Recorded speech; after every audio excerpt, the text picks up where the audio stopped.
Unfortunately, most people just buy the wrong kind of real estate. You know, again, it's a selfish decision to have a home. Okay. Most people shouldn't buy a home.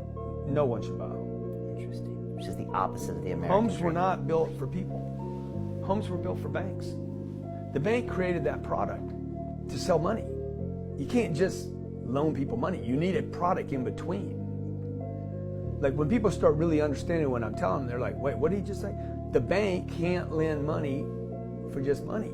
Like you need a reason to borrow money. Oh, you're starting a business. That's a reason, but it's really risky for the bank. What if a bunch of bankers sitting around drinking bourbon? Dude, we need to lend more money. We got to lend money out, man. That's how we make money. We get people to give us $1. We lend it out 9 times. I read that book when I was a kid, man, when I was 16 years old. So we lend it out 9 times. We need something to lend the money on. So back in the 50s, they're like, everybody should have a home. They grinned. Everybody should have a home, right? Oh man, that's pretty good. We should call it something like the American dream.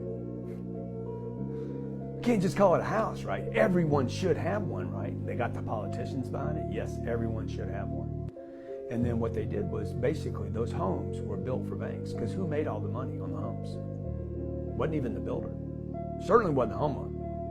It was always the banks. Colleges was another scheme by the bank. Okay. Everyone should have a proper education. But they don't have the money for it. But they should have it. And as they offered debt, as they offered free loans to college students and families, those tuitions went up. Right.